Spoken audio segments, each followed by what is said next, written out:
Hot అంశాలపై debate news బెంచ్కి స్వాగతం. ఆర్థిక పరమైనటువంటి అతిపెద్దదైనటువంటి యాక్టివిటీ నరేంద్ర మోడీ సర్కార్ తీసుకుంది.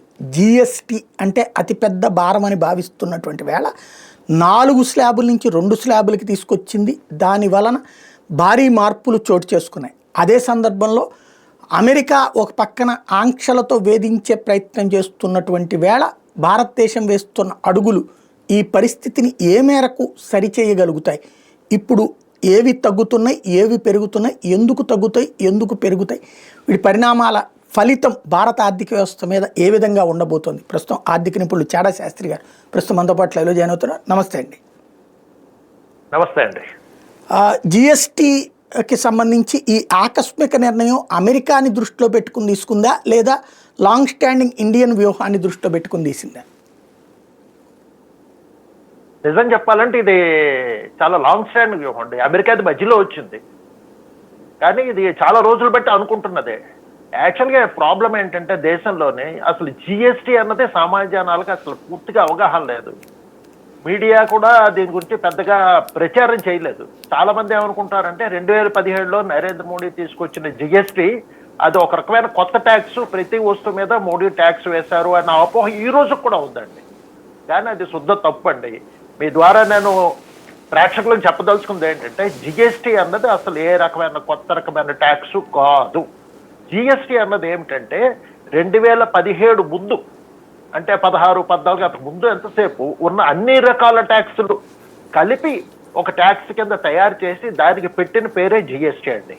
అంటే గతంలో ఏమయ్యేదంటే ఒక వినియోగదారుడికి ఒక 100 రూపాయలు వస్తువు తన చేతికి వచ్చేసరికి తను 100 రూపాయలు వస్తువు ఉన్నది అనుకుంటే ఉత్పత్తి అయ్యిందంటే ఆ 100 రూపాయల వస్తువు మీద ఏమయ్యేది, కేంద్ర స్థాయిలో కేంద్ర ఎక్సైజు, కేంద్ర రకరకాల పన్నులు కేంద్రం వేసేదండి. ఆ వేసిన తర్వాత ఉదాహరణకు 100 రూపాయల వస్తువులు ఉత్పత్తి వస్తువు మీద కేంద్ర అన్ని పన్నులు 20% వేస్తే అది 120 రూపాయలు అయ్యేది వస్తువు. ఆ 120 రూపాయల వస్తువు మీద మళ్ళీ కేంద్ర రాష్ట్రం దగ్గరికి వచ్చేటప్పటికి రాష్ట్రం వ్యాటు, ఎంట్రీ ట్యాక్స్, లేకపోతే ఇంకేదో రకరకాల రాష్ట్ర స్థాయి ట్యాక్సులు మళ్ళీ వేసేవారండి. ఉదాహరణకు అదొక 10% అన్ని ట్యాక్సులు కలిపి రాష్ట్రం వేసింది అనుకోండి, అంటే 120 మీద 10% అంటే 12 రూపాయలు.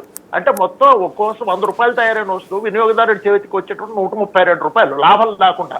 మళ్ళీ దాంట్లో లాభాలు కలుపుకున్నారు అనుకోండి, 18 రూపాయలు వేసుకుంటే 150 రూపాయలు అయ్యేది. ఒక 100 రూపాయల వస్తువు కేంద్ర పన్నులు, రాష్ట్ర పన్నులు, లాభాలు కలుపుకుంటే దీంట్లో ఏమైంది, కేంద్ర పన్నులు 20 రూపాయలు, రాష్ట్ర పన్నులు 12 రూపాయలు, లాభం 18 రూపాయలు, 50 రూపాయల్లోనే. అంటే ఇక్కడ జరుగుతుంది ఏంటంటే ఒక వస్తువు మీద కేంద్రం 20% పన్నులు వేస్తే అది 120 రూపాయలు అయితే ఆ 120 మీద రాష్ట్ర ప్రభుత్వాలు మళ్ళీ ట్యాక్స్ వేసేవి. అంటే వినియోగదారులు తెలియకుండా తను ఏం చేశాడు, కేంద్ర పన్నుల మీద కూడా ట్యాక్స్ పెట్టేవాడు రాష్ట్ర స్థాయిలో. ఆ 120 రూపాయల మీద కలుపుకొని మనం ట్యాక్స్ పే చేసేవాళ్ళం. అంటే ఏమైంది, ట్యాక్స్ మీద ట్యాక్స్ కడుతూ ఉండేవారు. సో ఏం చేశారు కేంద్రం, ఇది చాలా ఇబ్బందిగా ఉంది. తర్వాత మరొకటి ఏమైందంటే వివిధ రాష్ట్రాలు తమ ఆర్థిక అవసరాల దృష్ట్యా ఒక్కొక్క రాష్ట్రంలో ఒక్కొక్క ట్యాక్స్ రేట్లు పెట్టారు, రాష్ట్ర స్థాయి ట్యాక్సులు. అది సేల్స్ ట్యాక్స్ అనండి, వ్యాట్ అవనండి, ఎంట్రీ ట్యాక్స్ అనండి. ఉదాహరణకు మనకేమవుతుందంటే పక్క రాష్ట్రంలో చౌక ఉండొచ్చు, మన రాష్ట్రంలో ఖరీదు ఉండొచ్చు. చాలా మందికి అనుభవం ఏంటంటే ఈ స్కూటర్లు, కార్లు కొనుక్కున్నారు, పూర్వం పాండిచ్చేరి వెళ్ళి కొనుక్కోవడం, లేకపోతే పక్కన తమిళనాడు వెళ్ళి కొనుక్కోవడం, లేకపోతే ఇంకో రాష్ట్రానికి వెళ్ళి కొనుక్కున్నారు. ఎందుకంటే ఆ రాష్ట్రాల్లో ఎక్కడికంటే రాష్ట్ర స్థాయి ట్యాక్సులు తక్కువ ఉండేవి. కేంద్ర పన్నులు మొత్తం అన్నిటి మీద అన్ని రాష్ట్రాల్లో ఒకలా ఉన్నా రాష్ట్ర ప్రభుత్వాలు వివిధ రేట్లు వేయడం వల్ల ఏమైందంటే వివిధ రేట్లు ఉండేవి. దీనివల్ల ఏమయ్యేదంటే వ్యాపారస్తులకు ఇబ్బంది అయ్యేది, వినియోగదారులకు ఇబ్బంది అయ్యేది. సో ఇబ్బందులన్నీ దృష్టిలో ఉంచుకొని రమారము 20-25 సంవత్సరాలు బట్టి ఈ ట్యాక్స్ స్ట్రక్చర్ మారిస్తే బాగుంటుంది అని ఆర్థిక నిపుణులు అనుకుంటూ వస్తున్నారు. కానీ ఈ అమల్లో చాలా ఇబ్బందులు ఉన్నాయండి. అందుకని అలా వాయిదా వేస్తూ వచ్చారు 25 సంవత్సరాలు బట్టి. 2017లో మోడీ వచ్చిన తర్వాత దీని మీద కఠినమైన నిర్ణయం తీసుకొని జిఎస్టీ అమలుకి ప్రయత్నించారు. ఇక్కడ ఏంటంటే ఎందుకు రాష్ట్రాలు జిఎస్టీ పెట్టడానికి ఒప్పుకోలేదంటే 3 ముఖ్య కారణాలండి. ఒకటి, జిఎస్టీ పెడితే రాష్ట్రాలు విధిస్తున్న సేల్స్ ట్యాక్స్, వ్యాటు, లేకపోతే ఇంకేవైతే ఉన్నాయో అవి ఇంక విధించే అవకాశం ఉండదండి. వాళ్ళ చేతుల్లోంచి అధికారం పోతుంది. అంటే ఒక రాష్ట్రానికి నిధులు తక్కువ అయ్యాయి అనుకోండి, పూర్వం ఏం చేశారు, ఒక 2%, 3% సేల్స్ ట్యాక్స్ పెంచితే నిధులు వచ్చాయండి. ఇప్పుడు అవకాశం వాళ్ళు కోల్పోతారండి. ఒకటి. రెండోది ఏమవుతుంది, తమ ట్యాక్సులు పెంచుకునే అధికారం తమ చేతుల్లోంచి కేంద్రానికి వెళ్ళిపోతుంది. 2, మూడో భయం ఏంటి? జిఎస్టీ పెడితే ఇన్నాళ్ళు మనకి రాష్ట్ర ట్యాక్సుల ద్వారా sales tax, VAT, entry tax, ఏవో రకరకాల ట్యాక్సులు వాటి ద్వారా రాష్ట్రాలకు వచ్చే ఆదాయం తగ్గిపోతుంది. ఈ మూడు భయాలతోటి జిఎస్టీ పెట్టడానికి ఇన్ని దశాబ్దాలుగా రాష్ట్రాలు ఒప్పుకోవటం లేదండి. దానికి అందుకనే మోడీ ఏం చేశారంటే 2017లో అన్ని రాష్ట్రాలతో సంప్రదించారు. ఏంటి మీ ఇబ్బందులు అంటే, సాధారణంగా అన్ని రాష్ట్రాలు చెప్పిన ఈ మూడు ప్రధాన ఇబ్బందులు, చిన్న చిన్న ఇబ్బందులు మిగతా ఉంటాయి, ఈ ప్రధాన మూడు ఇబ్బందులు చెప్పారు. చెప్తే అప్పుడు మోడీ ఏం చేశారంటే అన్ని రాష్ట్రాలతో చర్చించి, ముఖ్యంగా కేంద్రం దీంట్లో నామమాత్ర పాత్ర పోషిస్తుంది, జిఎస్టీ కౌన్సిల్ అని పెట్టి కేంద్ర ఆర్థిక మంత్రి, వివిధ రాష్ట్రాల ఆర్థిక మంత్రులు అందరూ కలిసి ఒక కౌన్సిల్ ఏర్పాటు చేసుకొని వాళ్ళు నిర్ణయం తీసుకుంటారు. వాళ్ళు నిర్ణయించిన ధరలు, వాళ్ళు ఏదైనా జిఎస్టీకి సంబంధించి ఏదైనా వాళ్ళు మెజార్టీ సభ్యుల నిర్ణయమే అమల్లోకి వస్తుంది. అందుకని కేంద్ర పెత్తనం ఉంటుందన్న భయం మీకు వద్దు, అది మొదట తీసేశారు.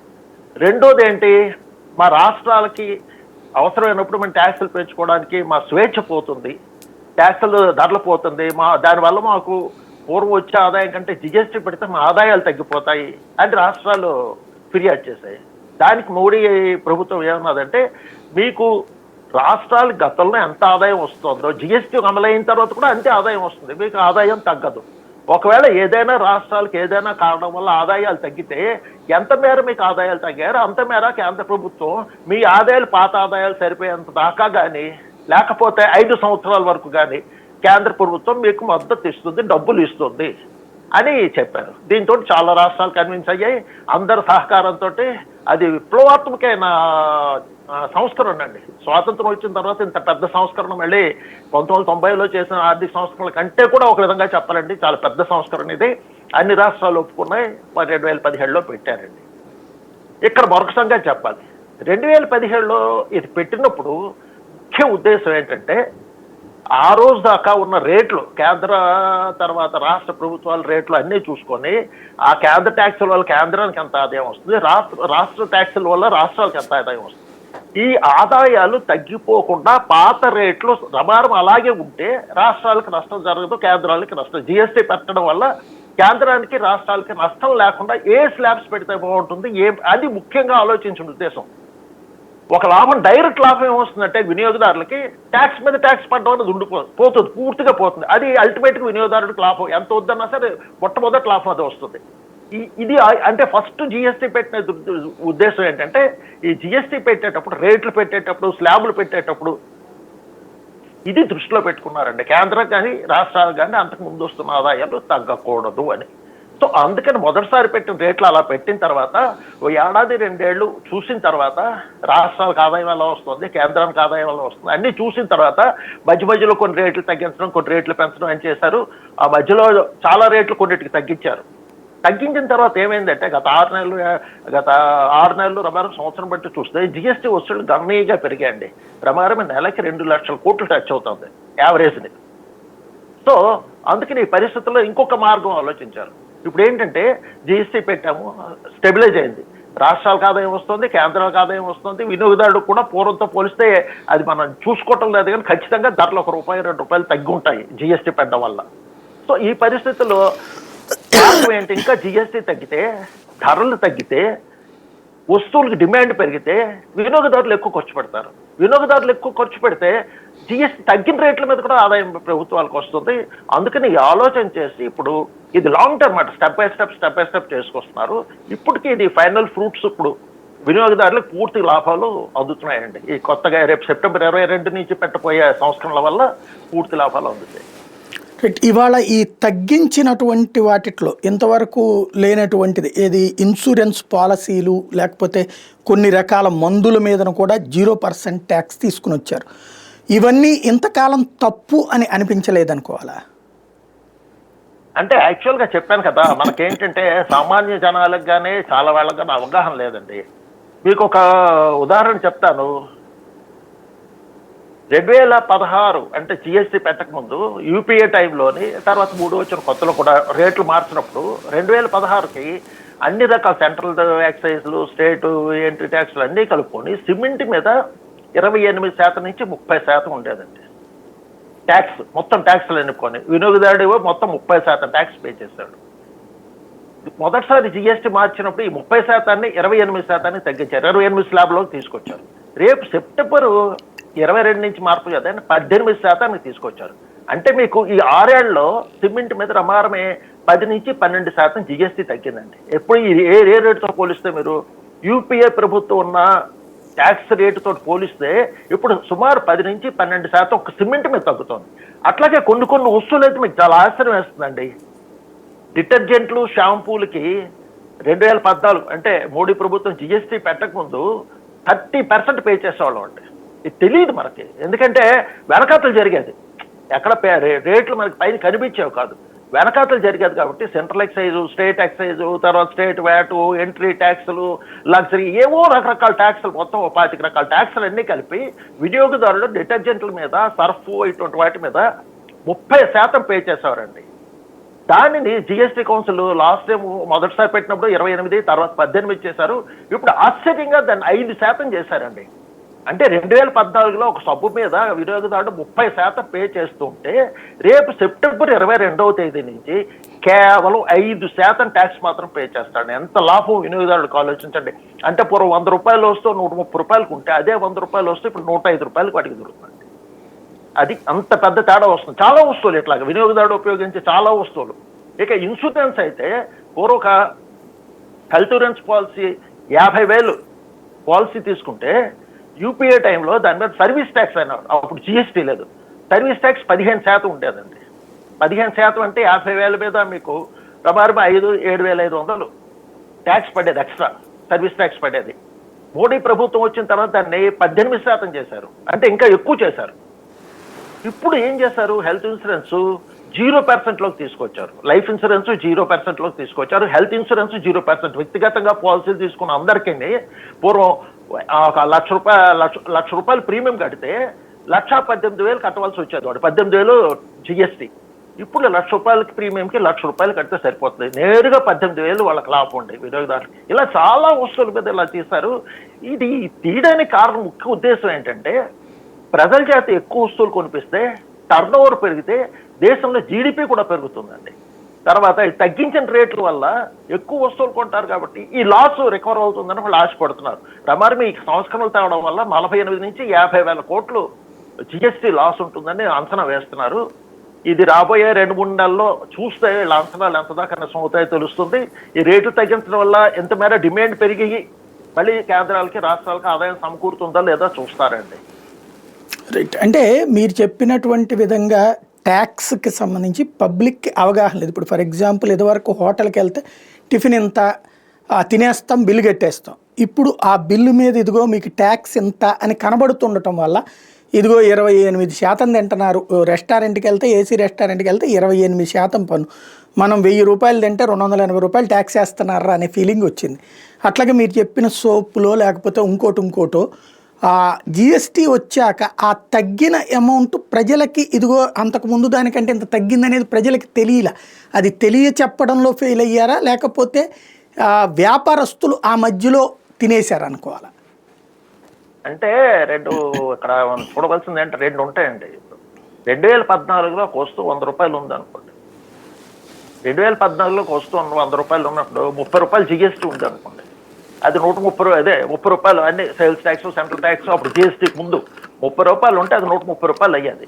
అది ఏమైంది, 2014 నుంచి 2017కి వచ్చేటప్పటికి వస్తువు ధర 130 ఉండదు, 140, 150 అవుతుంది. ఎందుకంటే వస్తువు ధర పెరుగుతుంది, ఇన్పుట్ కాస్ట్ పెరిగి వస్తువు ధర కూడా పెరుగుతుంది. 3 ఏళ్ళు 4 ఏళ్ళలో సాధారణంగా 5 రూపాయలు 10 రూపాయలు ప్రతి వస్తువు పెరుగుతుంది.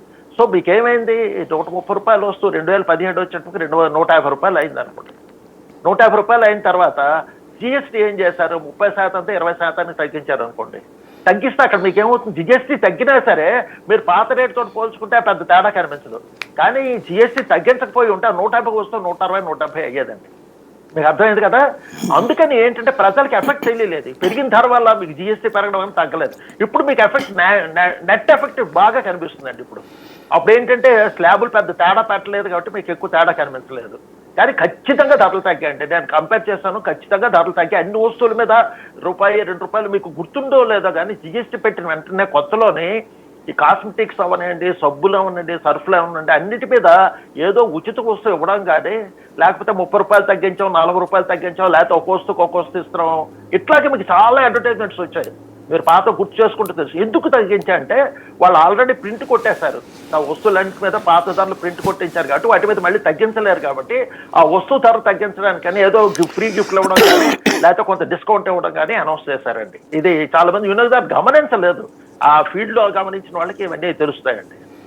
రైట్. వాస్తవానికి ఈ జిఎస్టీ రాకముందు మన రాష్ట్రాల బడ్జెట్లు చూసుకుంటే కూడా ఆంధ్రప్రదేశ్, ఉమ్మడి ఆంధ్రప్రదేశ్లో అయినా లేకపోతే పక్క రాష్ట్రాల్లో చూసుకున్న 1,20,000, 1,30,000 కోట్లు ఉండేది. వీటి తర్వాత ఏకంగా 2 తెలుగు రాష్ట్రాలను చూసుకుంటే ఇక్కడో 2 లక్షల కోట్లు, అక్కడో 2 లక్షల కోట్లు తగ్గకుండా బడ్జెట్లు పెరిగినాయి. ఇది జిఎస్టీ వల్ల అనుకోవాలా, లేకపోతే వేరే ఆదాయ వనరులు పెరగడం వల్ల అనుకోవాలా? దేశంలోని అన్ని రాష్ట్రాల్లో కూడా ఈ విధంగా పెరగడం ఎలా జరిగింది?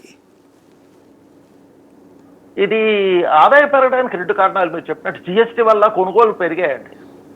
కొనుగోళ్లు పెరిగి వ్యాపారస్తులకు వ్యాపారం సులభమైంది. తర్వాత టర్నోవర్ పెరిగిందండి. టర్నోవర్ ఎప్పుడైతే పెరిగితే రాష్ట్రాలకు ఆదాయం పెరుగుతుందండి. అది మనకు కనిపించదు. ఏంటంటే సాధారణంగా ఒక ఉదాహరణ చెప్తారు. ఒక షాప్ అతను ఏంటంటే తను 100 రూపాయలు వస్తువు 10 రూపాయల లాభం వేసుకొని అటు 110కి అమ్మితే ఆ పక్క షాప్ అతను అట్లాగా అనుకోడు. 100 రూపాయలు వస్తువు 5 రూపాయలు వస్తువు 5 రూపాయల లాభం వేసుకొని ఎక్కువ వస్తువులు అమ్ముతాడు. సో మొదటివాడు 100 రూపాయలు 10 రూపాయలు వేసిన అమ్మిన కంటే రెండో వాడు 100 రూపాయలకి 5 రూపాయల లాభం వేసుకొని ఎక్కువ వస్తువులు అమ్మడం వల్ల అతనికి లాభం శాతం ఎక్కువ ఉంటుందండి. లాభం ఎక్కువ వస్తుంది. సో రాష్ట్రాలు కూడా జరిగింది అదే. ఈ జిఎస్టీ అమలు తర్వాత ఏమైందంటే ప్రజల కొనుగోలు శక్తి మారింది. అంటే కొనుగోలు ఎక్కువ కొనడం మొదలెట్టారు. అట్లాగే పైకి కనిపించదు కానీ వరల్డ్ బ్యాంకు తర్వాత ఈ అంచనాల ప్రకారం ఏంటంటే గ్రామీణ ప్రాంతాల్లోని దేశం మొత్తం మీద కూడా ఇన్కమ్ లెవెల్స్ పెరిగాయండి. పైకి ఒప్పుకోవటం లేదు కానీ ఇన్కమ్ వాళ్ళు చెప్పిన రిపోర్ట్స్ ప్రకారంగా ఇన్కమ్ లెవెల్స్ పెరిగాయి. ఇన్కమ్ లెవెల్స్ ఎప్పుడైతే పెరిగాయో పర్చేసింగ్ పవర్ పెరుగుతుంది, వినియోగదారుల కొనుగోలు శక్తి పెరుగుతుంది. వినియోగదారుల కొనుగోలు శక్తి పెరిగింది ఎప్పుడైతే దానివల్ల రాష్ట్రాల ఆదాయాలు కేంద్ర ఆదాయం కూడా బాగా పెరుగుతుందండి.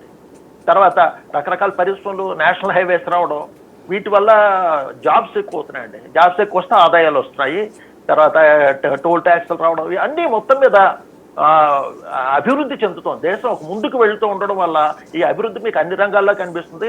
రాష్ట్రాల ఆదాయం కూడా దానివల్లే పెరుగుతుందండి. ఖర్చులు వీళ్ళు డెవలప్మెంట్ కూడా దానివల్ల డబ్బులు పెట్టగలుగుతున్నారు. పూర్వంతో పోలిస్తే 10 సంవత్సరాల కింద పోలిస్తే ఇప్పుడు అన్ని రాష్ట్ర ప్రభుత్వాలు కంఫర్టబుల్గా ఉన్నాయి. అందుకే రాష్ట్ర ప్రభుత్వాలు కొంత లెవరేజ్ వదిలేయడానికనే పెట్రోల్ కానీ ఏరకు కానీ జిఎస్టీ పరిధిలోకి తీసుకురాలేదండి. రిజిస్ట్రేషన్ ఛార్జీలు పెట్రోల్ జిఎస్టీ పరిధిలోకి తీసుకురాలేదు. అది కావాలంటే వాళ్ళు అవసరమైనప్పుడు అందుకే పెట్రోల్ కూడా వివిధ రాష్ట్రాల్లో వివిధ రేట్లు ఉండడానికి ఇదే కారణం. రైట్. ఈ జిఎస్టీ సిస్టమ్ వచ్చిన తర్వాతన ఇప్పుడు మొట్టమొదటిసారి తగ్గింపు అట్లాగే 2 స్లాబుల రేంజ్లోకి తీసుకుని వచ్చారు. ఇప్పుడు ఏ ధరలని పెరుగుతున్నాయి అనుకోవాలి, ఏ ధరలు తగ్గుతున్నాయి అనుకోవాలి? అంటే మీకు సాధారణంగా కొంచెం చెప్పాలంటే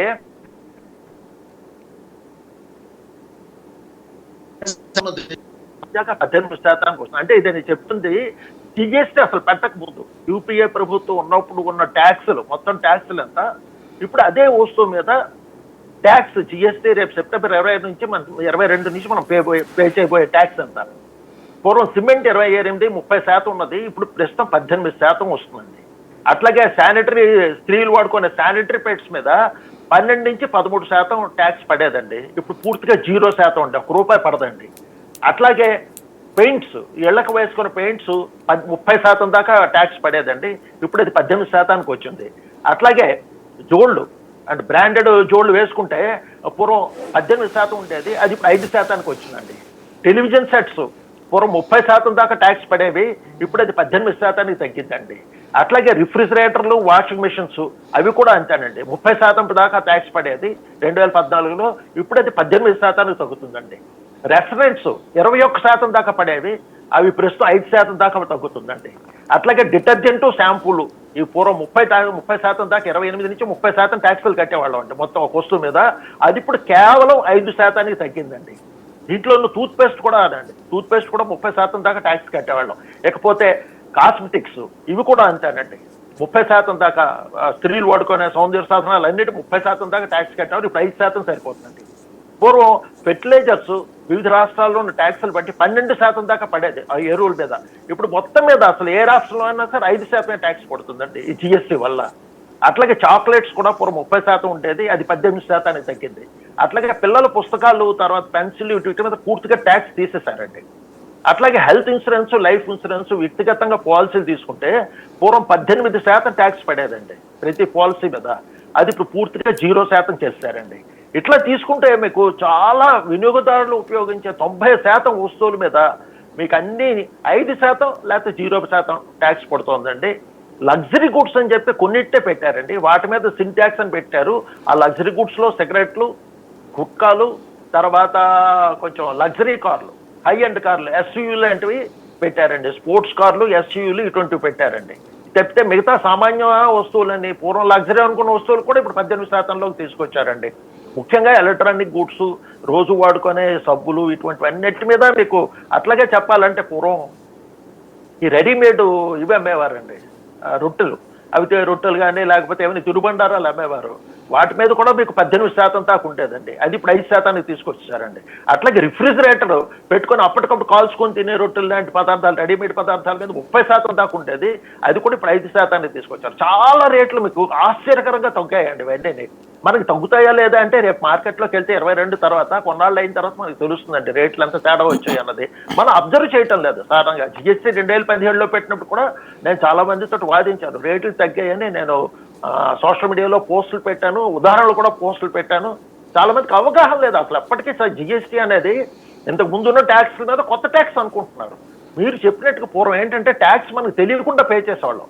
ఇప్పుడు మనం ఏ వస్తువు మీద ఎంత ట్యాక్స్ కడుతున్నాం క్లియర్గా కింద కనిపిస్తోంది ఎంత ట్యాక్స్ అని. ఆ జిఎస్టీ కూడా అందుకే ఏం చేశారంటే రాష్ట్రాలకి కేంద్రానికి సమానంగా ఏ రేట్ అయినా సరే వాళ్ళకి 9%, మంది 9%, వాళ్ళది 2.5%, మంది 2.5% బిల్లు మీద కనిపించేటట్టు చూపించారండి. సో ఇప్పుడు అందుకని పారదర్శకత బాగా పెరిగింది. ట్యాక్స్ మన దేని మీద పడుతోంది, ఎంత పడుతోంది అన్నది వినియోగదారులకు తెలుస్తుంది. పూర్వం గుంభనంగా జరిగేది, తెర వెనకాతలు జరిగేది, మనకు తెలిసేది కాదు. ఇప్పుడు కళ్ళ ఎదురుకుంటే ట్యాక్స్ ఎంత పడుతోంది, ఎంత తగ్గింది అన్నది మనకు బాగా తెలుస్తుంది. ఇప్పుడు జిఎస్టీకి సంబంధించి అంటే సాధారణంగా ఈ ట్యాక్సుల విషయంలో పెద్ద ప్రాబ్లం ఏముంటుందంటే ప్రభుత్వాలు తగ్గించినప్పుడు వ్యాపారులు అది తెలియచెయ్యాలి, లేదా ఆ తక్కువకి అమ్మాలి. అమ్మకపోతే ప్రభుత్వాలు అలా అమ్మేలా చెయ్యాలి, ఆ విషయం అందేలా చెయ్యాలి. ఇది రాష్ట్ర ప్రభుత్వాల బాధ్యత, కేంద్ర ప్రభుత్వం బాధ్యత. అలా జరుగుతుందా? జరగకుండా వ్యాపారులు తినేస్తే ఎట్లాగా? మీరు మంచి పాయింట్ ఎత్తారండి. కేంద్రం అయితే ఇంప్లిమెంట్ చేయవలసిన బాధ్యత రాష్ట్రాలదండి. ఎందుకంటే రిటైల్లో వస్తువులు అమ్మేది ఒక ఢిల్లీలోనో లేకపోతే ఎక్కడో కాదు కదా. ప్రతి పల్లెటూరులోనే, ప్రతి ఊర్లోనే, ప్రతి చోట అమ్ముతున్నారు. రాష్ట్ర ప్రభుత్వాలు తన దగ్గర నుండి జిఎస్టీ అధికారుల ద్వారా ప్రజల్లో, మీడియా ద్వారా ప్రజల అవగాహన కలిగించాలి. ఇగో ఈ వస్తువులన్నిటి మీద పూర్వం ఎంత శాతం ఉండేది, ఇప్పుడు ఎంత శాతం ఉంది, ఎంత శాతం మీకు ధర తగ్గుతుంది, ఖచ్చితంగా మీరు డిమాండ్ చేయండి. పాత రేట్ వాడు అడిగితే మీరు ఇంత డిమాండ్ చేయండి, ఇంతే మీరు ట్యాక్స్ తగ్గింది కాబట్టి మాకు తక్కువకి ఇయ్యి అని డిమాండ్ చేసే అధికారులు. కొన్నాళ్ళ దాకా పాత రేట్లు ఉంటాయి కాబట్టి మనం ఆ రేట్లు చూసి మోసుకోక్కర్లేదండి. వాళ్ళు ఎందుకంటే ఆ రేట్ల మీద తక్కువ పే చేస్తారు కాబట్టి ట్యాక్స్. మాకు రేట్లు తగ్గాయి కాబట్టి ఇలా ఇవ్వాలని అడగడానికి కూడా ప్రజల్లో అవగాహన పెంచడానికి రాష్ట్ర ప్రభుత్వాలు మీడియా ద్వారా తెలియచేయాలండి. ఇలా జిఎస్టీ తగ్గింది, ప్రజలు కూడా పాత రేట్లు పే చేయకండి, తగ్గించాలి. అట్లాగే జిఎస్టీ అధికారులు కూడా ఆకస్మిక తనిఖీలు అవి చేస్తూ రేట్లు ఎట్లా వసూలు చేస్తున్నారు అదే అనేది చూడాలండి. తర్వాత 1-2 నెలలు అయిన తర్వాత ఇది స్టెబిలైజ్ అయిన తర్వాత ఇది తగ్గుతుంది. తర్వాత కేంద్ర ప్రభుత్వం కూడా నిఘా పెట్టి గత సైడ్ 2017 టైంలో కూడా కొన్ని కంపెనీల మీద జరిమానాలు విధించారండి. ఇట్లాగా ఫాలో ఆన్ కంపెనీల మీద జరిమానాలు విధించారు. సో కొన్నాళ్ళ దాకా రాష్ట్ర ప్రభుత్వం, కేంద్ర ప్రభుత్వం, జిఎస్టీ అధికారులందరూ దీని మీద శ్రద్ధ పెట్టాలి. అట్లాగే ప్రజలకు కూడా చైతన్యం ఉండాలండి. రేట్లు తగ్గుతున్నాయి, మాకు ఎందుకు తగ్గించడం లేదు, జిఎస్టీ తగ్గింది ఎందుకు తగ్గించడం లేదు, అధికారం ఉందండి. ముఖ్యంగా ఇది మీకు పెద్ద పెద్ద మాల్స్ లో వాటిల్లో ఖచ్చితంగా ఇంప్లిమెంట్ అయిపోతుందండి. ఎందుకంటే కంప్యూటర్స్ ఉంటాయి కాబట్టి వాళ్ళు ఆ లెవెల్లో జరిగిపోతాయి. కింద లెవెల్లో చిన్న చిన్న షాపుల్లో అక్కడ ప్రజలు అవగాహన లేక ఆ పాత రేట్లోనే కొన్నాళ్ళు జరుగుతుందండి. అది అవగాహన ప్రజలు కల్పించుకొని వాళ్ళు అడిగి డిమాండ్ చేసి తక్కువ రేటు పే చేయొచ్చు. అట్లాగే మీరు చెప్పినట్టుగా రాష్ట్ర ప్రభుత్వాలు కూడా ప్రజలు చైతన్యం చేయాలి. తర్వాత ఇన్స్పెక్షన్స్ జరుపుతూ ఉండాలండి కొన్నాళ్ళ దాకా. ఇక్కడ ఇప్పుడు కొన్ని రాష్ట్రాలు లైక్ ఐఎన్డిఐఏ భాగస్వామ్య పక్షాల రాష్ట్రాలు ఒక పాయింట్ రైజ్ చేసి ఎంతైతే లాస్ అవుతున్నామో ఇప్పుడు దీనివల్ల జిఎస్టీ తగ్గిపోతుంది, దాదాపు 48,000 కోట్ల దాకా డబ్బులు ఆదాయం తగ్గిపోతుంది, ఆ డబ్బుల్ని కాంపెన్సేట్ చేయాలి కేంద్ర ప్రభుత్వం అంటున్నారు. కేంద్రం ఎక్కడి నుంచి తెచ్చి కాంపెన్సేట్ చేస్తుంది? లాస్ట్ టైం కూడా అట్లా చేసేదండి కేంద్రం. 5 సంవత్సరాలు మీకు 17 నుంచి 22 దాకా చేస్తుంది. ఈ సంవత్సరం కూడా చేస్తుందండి కేంద్రం. ఎందుకంటే కేంద్రానికి పూల్ ఉంటుంది మొత్తంగా. అంటే కేంద్రానికి ఆదాయం వస్తుంది, కొన్నిసార్లు లేదంటే అప్పులు చేస్తుంది. అప్పులు చేసిన స్టెబిలైజ్ అయ్యేది. అప్పుడు జిఎస్టీ పెట్టినప్పుడు కూడా తన నిధుల నుంచి ఇచ్చింది, తన ఆదాయం నుంచి కొంత ఆదాయం ఇచ్చింది. తర్వాత మరొక పెద్ద తప్పుడు అవగాహన ఏమిటంటే కేంద్ర ప్రభుత్వానికి వస్తున్న ఆదాయం అంతా కేంద్ర ప్రభుత్వం తీసుకుంటుంది. లేదండి అట్లాగా. దాంట్లో మరో 40% దాకా రాష్ట్ర ప్రభుత్వాలకు మళ్ళీ వెనక్కి తిరిగిస్తుందండి. అందుకని కేంద్ర ప్రభుత్వం దగ్గర ఉన్న నిధుల్లోంచి తీసి ఏ రాష్ట్రాలకు లాస్ట్ టైం మీకు చెప్పాను, 2017 ఇంప్లిమెంట్ చేసినప్పుడు కూడా ఏ రాష్ట్రాలకి జిఎస్టీ అమలు వల్ల తక్కువ ఆదాయం వస్తుంది, ఎంత మేర తక్కువ ఆదాయం వస్తుంది అంత మేర 5 సంవత్సరాల దాకా మేము ఇస్తాము. ఆ ఆదాయం మళ్ళీ మీకు సమకూరేదాకా, లేదా 5 సంవత్సరాల వరకు ఇస్తాము. ఆల్మోస్ట్ 5 సంవత్సరాల దాకా ఏదో 1-2 రాష్ట్రాలు ఉన్నాయి, కానీ 1-2 రాష్ట్ర సంవత్సరాల్లోనే మొత్తం రాష్ట్రాలన్నీ పాత జిఎస్టీ ముందు ఆదాయం ఎంత ఉండేదో అంత ఆదాయం వచ్చేసిందండి. మొదట జిఎస్టీ పెట్టి 2-3 సంవత్సరాల్లో. అందుకని 5 సంవత్సరాలకే 1-2 రాష్ట్రాలకు ఇచ్చారు కాంపన్సేషన్. అందుకని ఎక్కువగా ఇవ్వాల్సిన అవసరం పడలేదు. ఇప్పుడు పూర్తిగా స్ట్రీమ్లో అయిపోయిందండి. జిఎస్టీ పెట్టిన కొత్తలో కొంచెం వ్యాపారస్తులు ఇబ్బంది పడ్డారు, రిటర్న్స్ అవి సబ్మిట్ చేయడానికి. దానికి ఇప్పుడు చాలా క్లారిటీ వచ్చింది. తర్వాత అప్పట్లో కూడా 5 రకాల స్లాబ్లు ఉండేవి, 0, 5, 12, 18, 28 ఇట్లాగా స్లాబ్లు ఉండడం వల్ల కొంత కన్ఫ్యూషన్ ఉండేది. ఇప్పుడు ఇంకేం లేవండి, 5%, 12% రెండే స్లాబ్లు ఉండడంతో వ్యాపారస్తులకి సులభంగా ఉంటుంది. మనకు వినియోగదారులకు కూడా ఏ వస్తువు మీద ఎంత ట్యాక్స్ అన్నది క్లియర్గా తెలుస్తుంది.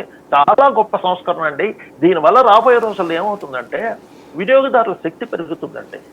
ఎక్కువ వస్తువులు కొంటారు. ఎక్కువ వస్తువులు కొనడం వల్ల ఏమవుతుందంటే రాష్ట్రాలకు మనకి ఇప్పుడు ఏదైతే తగ్గిపోతుందని అనుకున్న ఆదాయం మళ్ళీ కాంపన్సేట్ అయిపోతుంది. 2-3 నెలలు 6 నెలల్లో మళ్ళీ పాత రావచ్చు, అంతకంటే ఎక్కువ కూడా వచ్చే అవకాశాలు ఎక్కువ ఉంటాయండి. టర్న్ ఓవర్ పెరుగుతుంది. ఎప్పుడైతే మీకు వస్తువులు ఇది ఒక మంచి పాజిటివ్ చైన్ వస్తుందండి దేశంలో. ఎప్పుడైతే వస్తువులు డిమాండ్ పెరిగింది, స్టవ్గా ఉన్నాయని వస్తువులు ఎక్కువ కొంటారు. వస్తువులు ఎక్కువ కొంటే ఉత్పత్తి ఎక్కువ చేయాలి. ఉత్పత్తి ఎక్కువ చేయాలంటే ఎక్కువ ఫ్యాక్టరీలు పెట్టాలి, ఎక్కువ ఎంప్లాయ్మెంట్ పెరుగుతుంది. సో ఇది చాలా మంచి పాజిటివ్ చైన్. రాబోయే 3-4 సంవత్సరాల్లో దీని ఫలితాలు చాలా బాగా కనిపిస్తున్నాయండి. ఇది మీరు ఇందాకలో మొదట అన్నట్టు డొనాల్డ్ ట్రంప్ గారు టారిఫ్లు వేయడానికి దీనికి ఏమైనా సంబంధం ఉందా అంటే పరోక్షంగా ఉంటుందండి. ఎందుకంటే మనకి ఇప్పుడు అమెరికా ఎగుమతులు తగ్గితే అంత మేర దేశంలో మంచాత కొనిపిస్తారండి. ఆ కొనిపించడానికి మార్గం ఇది ఒకటి ఆలోచించి ఉండొచ్చు. ఇక్కడ ధరలు తగ్గితే ఇక్కడ ప్రజలు కొనుక్కుంటే అమెరికా మనకి ఎంత మేర ఎగుమతులు తగ్గాయి అంత మేర దేశంలో ప్రజలు కొనుక్కుంటే ఇబ్బంది తీరిపోతుంది. పారిశ్రామికవేత్తలు తయారు చేసిన వస్తువులకు దేశంలోనే డిమాండ్ పెంచుదామని, విదేశాల ఎగుమతుల మీద ఆధారపడక్కర్లేకుండా మన దేశంలోనే సుమారు 140 కోట్ల జనాభా ఉన్నారు. సో ఇక్కడ డిమాండ్ ఉంచుకొని మనం విదేశాలకు ఎగుమతి చేసి వాళ్ళ చేత మాటలు పడి వాళ్ళ చేత ఈ ఆంక్షలు పెట్టించుకునే అవసరమే ఉంది. మన దేశంలో డిమాండ్ పెంచుదాం, ప్రజల చేత కొనుగోలు చేసి పెంచుదాం, డిమాండ్ పెంచుదాం అని ఇది చేశారు. రాబోయే మంచి మంచి ఎఫెక్ట్ మాత్రం చాలా బాగుంటుందండి ఆర్థిక వ్యవస్థ మీద. ఇప్పుడు ఈ జిఎస్టీలో సాధారణంగా ఎస్జిఎస్టీ, సిజిఎస్టీ ఇట్లా ఉంటుంది కదా, వీటిలో టోటల్గా ఫర్ ఎగ్జాంపుల్ ఒక 100 రూపాయలు తీసుకుంటే ఎవరెవరికి ఎంత వస్తుంది? ఇది చాలా బాగా అడిగారండి. ఇప్పుడు దీంట్లో ఏమైంది అంటే జిఎస్టీ అన్నది మనం ఇందాక మొదట్లో చెప్పుకున్నట్టుగా అన్ని ట్యాక్సులు కలిపేసాం. కేంద్ర ట్యాక్సులు కలిపేసాం, రాష్ట్ర ట్యాక్సులు కలిపేసాం. పూర్వం నేను మొదట ఉదాహరణ చెప్పినట్టుగా 100 రూపాయలు వస్తుంది మీద 20 రూపాయలు కేంద్రం వసూలు చేసేసుకునేది, 10 రూపాయలు రాష్ట్రాలు విడిగా వేసేసుకునేవారు. సో రాష్ట్రానికి 12 రూపాయలు వచ్చేది, 10% 120 మీద రాష్ట్రానికి 12 రూపాయలు ట్యాక్స్ వచ్చేది, కేంద్రానికి 20 రూపాయలు ట్యాక్స్ వచ్చేది. ఆ 20 రూపాయల ట్యాక్స్లో కూడా మళ్ళీ రాష్ట్రానికి కొంత వాటా ఇవ్వాలి. సో 40%, 30% ఇప్పుడు వాటా ఇచ్చారు 20 రూపాయల్లో కూడాను. సో దానివల్ల రాష్ట్రానికి ఏమైంది, సపోజ్ 20 రూపాయలు 30% వాటా అంటే ఒక 6 రూపాయలు అనుకోండి. 6 రూపాయలు అంటే అప్పుడు ఏమైంది, కేంద్రానికి 14 రూపాయలు మిగిలింది, రాష్ట్రానికి 18 రూపాయలు మొత్తం ట్యాక్స్లో. ఇదే అసలు పద్ధతి, అంతకుముందు కూడా జరిగింది. ఇప్పుడు జిఎస్టీ వచ్చిన తర్వాత మరి రాష్ట్రాలకు ఆదాయం ఎలాగా? అందుకని ఏం చేస్తారంటే మొత్తం ట్యాక్స్ ఎంత వచ్చిందో, ఏ రాష్ట్రానికి మొత్తం జిఎస్టీ వసూలైందో ఆ రాష్ట్రంలో సగం ట్యాక్స్ కేంద్రానికి, సగం ట్యాక్స్ రాష్ట్రాలకు. మళ్ళీ ఇట్లాగ వెళ్ళిన సగం ట్యాక్స్ కేంద్రంలోనే మళ్ళీ 30% అంతా మళ్ళీ రాష్ట్రాలకు వస్తుంది. సో అందుకని ఏం చేశారంటే ఇప్పుడు పాత పద్ధతే కొనసాగుతోందండి. కానీ పూర్వం కంటే ఇప్పుడు రాష్ట్రాలకు ఆదాయం పెరగడానికి అదే కారణం అండి. జిఎస్టీ కలెక్షన్లు పెరుగుతున్న కొలితే రాష్ట్రాలకు ఆదాయం బాగా పెరుగుతుందండి. టర్న్ ఓవర్ పెరుగుతున్న కొలితే జిఎస్టీ కలెక్షన్ పెరుగుతుంది, రాష్ట్రాలకు ఆదాయం పెరుగుతుంది. ఈ సిజిఎస్టీ అన్నది ఒక ఎగుమతులు వాటి గురించే, కానీ వాటిల్లో కూడా ఈ 40%, 30% ఏదైతే కేంద్ర వాటా రాష్ట్రాలకు ఇవ్వాలో దాని ద్వారా వస్తుందండి. అది వేరండి. సాధారణ వస్తువులకి సిజిఎస్టీకి సంబంధం లేదు. మనం సాధారణంగా వాడే వస్తువులకి వాటి మీద పడే ట్యాక్స్ మాత్రం ఓన్లీ సిజిఎస్టీ అన్నది సెంట్రల్ జిఎస్టీ, ఎస్జిఎస్టీ అనేది స్టేట్ జిఎస్టీ. అంటే 2 వాటాలు అంతే. 10% ట్యాక్స్ ఉంటే 5% వాళ్ళకి, 5% వీళ్ళకి. మీకు అందుకే పూర్వం చూడండి, రెస్టారెంట్ 18% ఉంటే 9% ఒక రేటు, మళ్ళీ కింద మళ్ళీ వేరేగా 9% చూపించేవారు. ఇప్పుడు అంతేనండి. మిగతా ఎక్స్పోర్ట్స్కి వాటికి వేరే ట్యాక్స్ వేస్తారు, అది దీంట్లో లేదు. అది వేరేగా రాష్ట్రాలకు ఇస్తారు. మెయిన్ మనకు 99% వస్తువులన్నింటి మీద జిఎస్టీ పరిధిలోకి వస్తే జిఎస్టీ ద్వారానే రాష్ట్రాలకి కేంద్రానికి ఆదాయం వస్తుంది. ఇదివరకు నేను బాగా చూసేవాడిని, ప్రతి షాపుల దగ్గరికి రకరకాల అధికారులు వచ్చేవాళ్ళు. అధికార రాజ్ వ్యవస్థ విపరీతంగా ఉండేది. అంటే ప్రతి వారం ఆ డిపార్ట్మెంట్ వాళ్ళ రైడ్, సేల్స్ ట్యాక్స్ వాళ్ళ రైడ్ అని చెప్పేసి, లేకపోతే కనుక వ్యాట్ వాళ్ళ రైడ్ అని చెప్పేసి, లేకపోతే తూనికలు కొలతల రైడ్స్ అని, ఇట్లాంటి అనేక రకాల రైడ్సు, ఆ పెనాల్టీలు, ఎంత కట్టినా ఇదిగో ఇంకా నువ్వు ఇది కట్టలేదని లెక్కలు చెప్పడం, ఇదంతా ఉండేది. ఇప్పుడు ఆ విభాగాలన్నీ ఒక్కతాటి మీదకి వచ్చినాయి, లేకపోతే ఆ విభాగాలన్నీ లేకుండా తీసేశారనుకోవాలా? ఆ విభాగాలన్నీ కలిపి ఇప్పుడు జిఎస్టీ కింద వచ్చేసారండి. పూర్వం సేల్స్ ట్యాక్స్ డిపార్ట్మెంట్ లేకపోతే ఇంకేదో ఉంటే ఆ పేర్లన్నీ తీసేసి ఇప్పుడు జిఎస్టీ విభాగం అని పెట్టుకున్నారండి ప్రతి రాష్ట్రంలో. ఇప్పుడు అదే అధికారులు దీంట్లో పనిచేస్తారు. ఇవన్నీ వాళ్ళకు కూడా ఈజీ అయిపోయిందండి. ఎందుకంటే పూర్వం రకరకాల ట్యాక్సులు, వ్యాట్ రిటర్న్ వేరేగా సబ్మిట్ చేయండి, లేకపోతే ఎంట్రీ ట్యాక్స్ రిటర్న్ వేరేగా సబ్మిట్ చేయండి, ఇన్ని రకాలు వేరేగా ఇన్ఫర్మేషన్ గ్యాదర్ చేసుకునే అవసరం ఉండేది. ఇప్పుడు లేదండి. కేవలం వాళ్ళు జిఎస్టీ ఇన్ఫర్మేషన్ ఒకటి గ్యాదర్ చేసుకుంటే సరిపోతుంది. సమాచారం సేకరణ కూడా అధికారులకు ఈజీ అయిపోయింది. జిఎస్టీ వల్ల పైకి కనిపించిన పెద్ద లాభం ఏంటంటే అసలు వివిధ రాష్ట్రాలు వివిధ ట్యాక్సులు వేసామండి. పూర్వం వ్యాట్ అనుకోండి, ఎంట్రీ ట్యాక్సులు, ఇవన్నీ రకరకాలు ఉంటాయి. దీనివల్ల ఏమయ్యేదంటే, ఉదాహరణకి విశాఖపట్నం నుంచి కలకత్తా ఒక లారీ వెళ్ళాలంటే ఈ 900 కిలోమీటర్లకి వాడికి 24 గంటలు 36 గంటలు పట్టేదండి. ఎందుకంటే ప్రతి రాష్ట్ర బోర్డర్ దగ్గర చెక్ పోస్ట్ ఉండేది. ఆ చెక్ పోస్ట్ దగ్గర వాడికి ఎంట్రీ ట్యాక్స్లు ఇవి చెక్ చేసుకున్నారు, అది చేసుకున్నారు. ఇప్పుడు ఏమైందంటే అన్ని రాష్ట్రాల్లో ఒకే రకమైన ట్యాక్స్ ఉంది, జిఎస్టీ వచ్చింది కాబట్టి మీ చెక్ పోస్టులు చాలా తీసేశారండి. ఏదో మామూలు ఇన్స్పెక్షన్ పెట్టుకుని చెక్ పోస్టులు తప్పితే ట్యాక్స్ని చెక్ చేసే చెక్ పోస్టులను అన్నీ పోయాయండి. దానివల్ల ఏమైందంటే మనకి రవాణా చాలా తొందరగా జరుగుతుందండి జిఎస్టీ. తర్వాత వివిధ రాష్ట్రాల్లో వివిధ ట్యాక్స్లు ఉండడం వల్ల ఏమైందంటే మల్టీనేషనల్ కంపెనీలు కానీ ఏవైనా అయితే వేరే ఏ రాష్ట్రానికి ఆ రాష్ట్రంలో వేరే హౌస్లు పెట్టుకోవాల్సి వచ్చింది. ఆ రాష్ట్రంలో డంప్ చేసుకున్న వస్తువులు ఆ రాష్ట్రంలో వాళ్ళు డిస్ట్రిబ్యూట్ చేసుకునేవారు. కానీ ఇప్పుడు కొత్తగా జిఎస్టీ రావడం ఏమైందంటే కర్ణాటక బార్డర్లో వాడికి ఒక పెద్ద వేర్ హౌస్ కట్టుకున్నాడు అనుకోండి, అటుపక్క కర్ణాటకలో చుట్టుపక్కల జిల్లాలకు ఇవ్వచ్చు, ఆంధ్రాలో ఈ చుట్టుపక్కల జిల్లాలకు ఇవ్వచ్చు, లేకపోతే అటుపక్క మహారాష్ట్రలో చుట్టుపక్కల జిల్లాలకు ఇవ్వచ్చు. అన్ని చోట్ల ఒకటే ట్యాక్స్ కాబట్టి వాళ్ళ లారీలు వెళ్ళే ఇబ్బంది ఉండేది కాదు. ఇప్పుడు జిఎస్టీ పెట్టిన తర్వాత పూర్వం అయితే అట్లా పెట్టుకోవడానికి వాటికి ఇబ్బంది ఉండేది. ఒక రాష్ట్రం నుంచి ఒక రాష్ట్రం బార్డర్లు దాటుతున్నప్పుడు ఈ ట్యాక్స్ ప్రాబ్లం వల్ల వాళ్ళని ఇబ్బందులు పెట్టేవారండి. ఇది చాలా సదుపాయం. దీనివల్ల లారీ అసోసియేషన్ వాళ్ళు వీళ్ళు చెప్తుంది అంటే రమారమే ఒక 4-5 గంటల ప్రయాణ సమయం కలిసి వస్తుందండి. ఎందుకంటే మీకు పూర్వం చూస్తే వందల కొద్ది వేల కొద్ది లారీలు మీకు చెక్ పోస్టుల దగ్గర అలా రాత్రి అంతా ఉండిపోతుండేవండి వాటి క్లియరెన్స్ కోసం. ఇప్పుడు ఆ పరిస్థితి లేదు, పూర్తిగా క్లియర్ అయిపోయిందండి జిఎస్టీ పెట్టడం వల్ల. ఇంకొకటి చివరిగా, గతంలో ఈ ట్యాక్స్ ఎగ్గొట్టడం వ్యాపారులు, దాని మీదన రైడ్స్, ఇవన్నీ రాష్ట్రాల స్థాయిలో ఎప్పటికప్పుడు జరుగుతూ ఉండేది. ఇప్పుడు ట్యాక్సులు ఎగ్గొట్టకుండా డబ్బులు కడుతున్నారు అని నమ్మచ్చా జిఎస్టీ వచ్చాక? చాలా మటుకు తగ్గిందండి. ఎందుకంటే మీకు ప్రాబ్లం ఎక్కువ వస్తుందంటే ట్యాక్సులు రేట్ ఎక్కువ ఉంటే జనాలు కట్టడానికి జంకుతారండి. ఇప్పుడు 100 రూపాయలు ఆదాయం ఉందనుకోండి, మీకు కరెక్ట్గా మనకి చెప్పాలంటే జిఎస్టీ పక్కన పెట్టి ఇన్కమ్ ట్యాక్స్ తీసుకోండి. మీకు 12 లక్షల దాకా ఆదాయం లేదనుకున్నారు అనుకోండి, ప్రతి వాడు సగ్గా 1 లక్ష రూపాయల దాకా ప్రతి నెల ఆదాయం వస్తుంటే 12 లక్షల ఆదాయం ఇప్పుడు ఇన్కమ్ ట్యాక్స్ చట్టంలో చూపించేసుకుంటాడండి ధైర్యంగా. సో వాడు 1 లక్ష రూపాయల దాకా వాడు టర్న్ ఓవర్ చూపించుకోవచ్చు, 1 లక్ష రూపాయల దాకా ఆదాయం చూపించుకోవచ్చు, అన్నీ చేయొచ్చు. అంతా ఓపెన్గా ఉంటుంది. వాడు దాచుకొని భయపడి దొంగతనం ఏం లేదు దాంట్లో. సో 12 లక్షల దాకా నాకు ఆదాయం మీద ట్యాక్స్ పడదు. సో వాడు 50 లక్షలు టర్న్ ఓవర్ చేసుకుని దాంట్లో 12 లక్షల ఆదాయం చూపించుకున్నా రూపాయి ట్యాక్స్ కట్టక్కర్లేదు వాడు, ఇన్కమ్ ట్యాక్స్. అర్థమైంది కదా? అంటే వాడు 50 లక్షల టర్న్ ఓవర్ చక్కగా ధైర్యంగా ఏ భయం లేకుండా చూపించుకోవచ్చు. 50 లక్షల మీద జిఎస్టీ ఎంత తక్కువ కట్టాలో అంత రేట్ ప్రకారం కట్టేస్తే అయిపోయింది అక్కడతోటి. కానీ గతంలో ఎట్లా ఉండేది మీకు ఉదాహరణకి చెప్పాలంటే మనకి 70-80 ప్రాంతాల్లోనే మీకు 1 లక్ష రూపాయలు ఆదాయం ఉంటే సుమారు 70-80% ట్యాక్స్ కట్టవలసి వచ్చేదండి. ఒక వ్యాపారి 1 లక్ష రూపాయలు సంపాదిస్తే 80,000-90,000 మీరు ట్యాక్స్ కింద తీసుకొని వాడికి 10,000 మిగిలిస్తే ఎవరు ఆదాయం సంపాదిస్తారండి? అందుకే దేశంలో బ్లాక్ మనీ విపరీతంగా పెరిగిపోయింది మీకు. అందుకని ఇప్పుడు ఏమైంది, ఇన్కమ్ ట్యాక్స్ ఇప్పుడు అలా తగ్గింది. ఇప్పుడు 30% దాకా వచ్చింది. చాలా మటుకు అసలు 12 లక్షల దాకా ట్యాక్స్ తీసేశారు.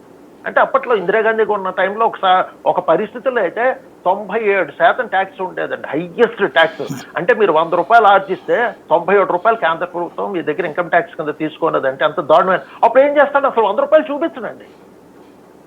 వాడిని 100 రూపాయల్లో నువ్వు 10 రూపాయలు ట్యాక్స్ కట్టు, 20 రూపాయలు ట్యాక్స్ కట్టంటే వాడు కట్టేసం అయితే 80 రూపాయలు వాడుకుంటాడు. నీకు వచ్చిన 100 రూపాయల్లో 97% నువ్వు ట్యాక్స్ కట్టంటే అసలు 100 రూపాయలు ఆదాయం చూపించదు. అలాగే దేశంలో బ్లాక్ మనీ పేరుకుపోయిందండి. అది 90% తర్వాత 70%, 60%, 50%, 40%. చాలా రోజులు 40%, హైయెస్ట్ స్లాబ్ 40% ఉండేదండి. ఆ 40% మీద మళ్ళీ ఇంకేవో సెస్లని ఇవన్నీ కలిపి అది కూడా 50%. అంటే ప్రతి 100 రూపాయలు 50 రూపాయలు గవర్నమెంట్ లాక్కుంటే మీరు 100 రూపాయలు ఆదాయం ఎందుకు చూపిస్తారండి? సో జిఎస్టీ పరిస్థితికి వచ్చేటప్పుడు కూడా అండి ఈ ట్యాక్స్లు అన్నీ కలిపి ప్రతి వస్తువు మీద టర్న్ మీద 30% నువ్వు ట్యాక్స్ అటుపక్క ఇన్కమ్ ట్యాక్స్ కట్టుకొని యువతలు 30% జిఎస్టీ అంటే సేల్స్ ట్యాక్స్, సెంట్రల్ ట్యాక్స్లు ఇవన్నీ కట్టుకుంటే ఇంకా వ్యాపారికి లాభం ఏమొస్తుంది? అందుకని ఏం చేస్తారంటే టర్న్ ఓవర్ తగ్గించి చూపించుకునేవారు. టర్న్ ఓవర్ తగ్గించి చూపించుకుంటే అటుపక్క ఇండైరెక్ట్ ట్యాక్స్లు వచ్చావు కాదు. అంటే ఇప్పుడు జిఎస్టీ లాంటి సేల్స్ ట్యాక్స్, సెంట్రల్ ట్యాక్స్ అటువంటి వచ్చావు కాదు. రెండో పక్క ఏమైంది, టర్న్ ఓవర్ తక్కువ చూపించడం వల్ల లాభం కూడా తక్కువ చూపిస్తాడు. అంటే లాభం తక్కువ చూపించడం వల్ల డైరెక్ట్ ట్యాక్స్ అంటే ఇన్కమ్ ట్యాక్స్ కూడా ప్రభుత్వానికి తక్కువ వచ్చారు. సమాజంలో ఏమైందంటే బ్లాక్ మనీ పెరిగిపోయేది విపరీతంగా. ఈ సంస్కరణలు తీసుకురావడం వల్ల ఏమవుతుందంటే 91 నుంచి అలా మార్చుకుంటూ వచ్చి ఇన్కమ్ ట్యాక్స్ రేట్లు తగ్గిస్తున్నారు, స్లాబులు తగ్గిస్తున్నారు. ఏడాది చూడండి ఒకేసారి మీకు 12 లక్షల ఆదాయం దాకా ట్యాక్స్ లేదంటే ఎంత పెద్ద రిలీఫ్. ఆల్మోస్ట్ మిడిల్ క్లాస్ ఉద్యోగస్తులు ఎవరు ట్యాక్స్ కట్టక్కర్లేదు, పెన్షనర్స్ ఎవరు ట్యాక్స్ కట్టక్కర్లేదు. అట్లాగే చిన్న చిన్న వ్యాపారస్తులు నెలక 5 లక్షల రూపాయల వాడికి ఆదాయం ఉండాలి, లాభం వచ్చినా సరే వాడు ట్యాక్స్ కట్టక్కర్లేదు. సో ఇవన్నీ ఏమవుతుందంటే పారదర్శకత పెరుగుతుందండి. పారదర్శకత పెరిగి ధైర్యం వస్తుంది. సమాజంలో ట్యాక్స్ కట్టడానికి వాళ్ళంతటా వాళ్ళే ట్యాక్స్ కడతారు. ఎందుకంటే మీకు దాచుకోవడం ప్రమాదం అండి, భయం వేస్తుంది, మనసుకి భయం వేస్తుంది. తర్వాత వాళ్ళకి అప్పు చెప్పుకోవాలి, ఆడిటర్లు డబ్బులు కట్టుకోవాలి, లేకపోతే రేపు జిఎస్టీ అధికారులకు డబ్బులు కట్టుకోవాలి, లేకపోతే ఇన్కమ్ ట్యాక్స్ అధికారులకి లంచాలకి ఏవో రకరకాలు ఉంటాయి. ఈ ఖర్చులు ఉంటాయి అనుకుంటాం కానీ పైకి కనిపించిన ఖర్చులు ఉంటాయి. ఆ ఖర్చులతో పోలిస్తే ఈ 10% ట్యాక్స్, 20% ట్యాక్స్ కట్టేస్తే మనకు మనసు ప్రశాంతంగా ఉంటుంది, బాధరబంది లేదు, కంప్యూటర్ ద్వారా రిటర్న్ ఫైల్ చేసేయచ్చు. ఇంత సులభంగా ఉంటే ప్రజలు ట్యాక్స్ కట్టడానికి ఎప్పుడు రెడీగా ఉంటారండి. వాళ్ళు ఎవరో ప్రభుత్వానికి మోసం చేయాలని సాధారణ ప్రజలు అనుకోరు. ఎందుకంటే ఇబ్బంది భయం అండి. మనకి ఎంత ఆదాయం వస్తుందంటే ఎంత ట్యాక్స్ వేసేస్తారో అనవసరంగా ఇప్పటికే చాలా మందికి అనుమానం. 10,000 ఖర్చు పెట్టడానికి కూడా భయపడే పల్లెటూరులో వాళ్ళు ఇన్కమ్ ట్యాక్స్ ఓడిపోతున్నాం. ఎందుకంటే అవగాహన లేక, ప్రజల్లో అవగాహన లేక. లేదబ్బా నీకు ట్యాక్స్ పడితే 10 లక్షల దాకా ట్యాక్స్ పడుతుందంటే ధైర్యం కూడా 10 లక్షల పేపర్ మీద చూపిస్తారండి. అట్లాగే టర్న్ ఓవర్ మీద కూడా అంతేనండి. ఎంత టర్న్ ఓవర్ దాకా మీకు ట్యాక్స్ పడుతుంది. 40 లక్షల దాకా జిఎస్టీకి ఎగ్జామ్షన్ ఇచ్చారు మొదట్లోనే. 40 లక్షల టర్న్ ఓవర్ దాకా ట్యాక్స్ ఉండదు. సో ధైర్యం 40 లక్షల దాకా చిన్న వ్యాపారస్తులు ఎవరికి జిఎస్టీ భయం ఉండదండి. సో ఇప్పుడు ఇంక ఇన్కమ్ ట్యాక్స్ కూడా భయం ఉండదండి వాళ్ళకి 12 లక్షలు చేయడం వల్ల. సో అందుకని వ్యాపారస్తులకి కూడా పూర్వం అంత ఇది ఉండదండి, థ్రెట్ ఉండదు. తర్వాత అధికారులు ఏదో వేధిస్తారని కానీ అటువంటి భయాలు ఉండవు. ధైర్యంగా కొంత లెవెల్ దాకా వాళ్ళు హ్యాపీగా ట్యాక్సులు కట్టుకుంటారు. టర్న్ ఓవర్ పెరుగుతుంది, టర్న్ ఓవర్ పేపర్ మీద కనిపిస్తుందండి. వీటన్నిటికంటే ఇంకా ముఖ్యమైన లాభం వీటి వల్ల ఏంటంటే బ్యాంకులకండి. పూర్వకాలంలో మాకేమైంది అంటే ఎవరైనా వ్యాపారస్తుడు బ్యాంకుకి వచ్చి మాకు లోన్ కావాలండి అంటే, మాకు 50 లక్షల లోన్ కావాలండి అంటే, బాబు నీ టర్న్ ఓవర్ ఏది, నీ బ్యాంక్ స్టేట్మెంట్ చూపించని అడిగితే వాడి టర్న్ ఓవర్ ₹1,00,00,000 ఉన్నా సరే వాడు వైట్ ట్రాన్సాక్షన్స్ చేస్తే చాలా తక్కువ చేసేవాడండి ట్యాక్స్లకు భయపడి. సో మాకు ఆధారం ఏంటంటే బ్యాంకులకి ఆధారం వాడు పాత కరెంట్ అకౌంట్లో వాడు ఏమాత్రం టర్న్ ఓవర్ చేస్తాడు, టర్న్ ఓవర్ చేసుకుని మేము లోన్ ఇవ్వగలం. అక్కడ టర్న్ ఓవర్ తక్కువ చూపిస్తే లోన్ కూడా వాడికి తక్కువ ఇవ్వాలి. నిజంగా వాడు వ్యాపారం ఎక్కువ ఉన్నా సరే వాడు తక్కువ ట్యాక్స్ భయంతో టర్న్ ఓవర్ తక్కువ చూపించడం వల్ల బ్యాంక్ లోన్ కూడా తక్కువ ఇచ్చారు. ఇప్పుడు ఏమైందంటే వాడు ధైర్యంగా టర్న్ ఓవర్ అంతా వాడికి 50 లక్షలు చేసుకుంటే 50 లక్షల టర్న్ ఓవర్ వాడు అకౌంట్ ఫర్ చేసుకోవచ్చుగా. ఎందుకంటే దాని మీద వచ్చిన 10 లక్షల మీద ఇన్కమ్ ట్యాక్స్ కట్టక్కర్లేదు, 50 లక్షలు 40 లక్షల దాకా జిఎస్టీ కట్టక్కర్లేదు. టర్న్ ఓవర్ ఉంటే చక్కగా 40 లక్షలు వాడు అకౌంట్లోనే టర్న్ ఓవర్ చూపించుకోవడం, పేటీఎంల ద్వారా పే చేసుకోవచ్చు, చెక్కుల ద్వారా పే చేసుకోవచ్చు, ఎలా చేసుకున్న వాడికి భయం లేదు. సో దీనివల్ల ఏమవుతుందంటే బ్యాంకులకు కూడా మాకు ధైర్యం వస్తుంది. లోన్ ఇచ్చేటప్పుడు వాడు టర్న్ ఓవర్ చూస్తే లాస్ట్ సంవత్సరం 50 లక్షల టర్న్ ఓవర్ అయింది, సో వచ్చే సంవత్సరం 60 లక్షల టర్న్ ఓవర్ అవడానికి ఛాన్స్ ఉంది. దాన్ని ఆధారం చేసుకుని మేము లోన్లు ఇవ్వచ్చు. వీళ్ళు కూడా ధైర్యంగా పేపర్ చూపించగలరు బ్యాంకులకి. బ్యాంకులు రుణాలు ఇవ్వడానికి వీలవుతుంది. ఎప్పుడైతే బ్యాంకులు ధైర్యంగా రుణాలు ఇవి చూసి కాగితాలు చూసి రుణాలు ఇస్తాయి, అవి కూడా మంచి రుణాలు అవుతాయి. అది కూడా పరోక్షంగా వ్యవస్థ, ఆర్థిక వ్యవస్థ పెరగడానికి చాలా ఉపయోగపడుతుంది. చాలా లాభాలు ఉన్నాయండి. ఇలా ఒక్కొక్కటి మనం తవ్వితీస్తే ఈ జిఎస్టీ సంస్కరణల వల్ల, ఇన్కమ్ ట్యాక్స్ సంస్కరణల వల్ల మన ఆర్థిక వ్యవస్థకి చాలా లాభాలు ఉన్నాయి. రాబోయే రోజుల్లో చాలా వేగంగా పెరుగుతుందండి అభివృద్ధి. మీకు 2014 ముందు ఒకలాగా జరిగితే 2014 తర్వాత అన్ని రంగాల్లో అభివృద్ధి విపరీతంగా జరుగుతుంది. ఇప్పుడు ఈ జిఎస్టీ తర్వాత మన ఇన్కమ్ ట్యాక్స్ సవరణల తర్వాత వచ్చే 4-5 ఏళ్ళలో మన ఆర్థిక వ్యవస్థ చాలా బాగా పుంజుకుంటుంది. వీళ్ళు అనుకున్న టార్గెట్ 3వ ఆర్థిక వ్యవస్థ అన్నది 2030 లోగానే మనం చేరుకుంటాం నాకు నమ్మకంగా ఉంది. థ్యాంక్ యూ వెరీ మచ్ అండి, మంచి ఇన్ఫర్మేషన్ ఇచ్చినందుకు. ఇది పరిస్థితి. ఓవరాల్గా అయితే జిఎస్టీ స్లాబ్స్ మార్పు అన్నటువంటిది భారతదేశ జిఎస్టీ లేదా పన్నుల విధానంలో ఒక పెను సంస్కరణ. ఇప్పటికే భారతదేశం ప్రపంచంలో 4వ ఆర్థిక వ్యవస్థగా ఉంది. దీని ఇంపాక్ట్ 3వ ఆర్థిక వ్యవస్థ దగ్గరికి తీసుకెళ్తుందా లేదా అన్నటువంటిది రాబోయే రోజుల్లో తేలబోతోంది.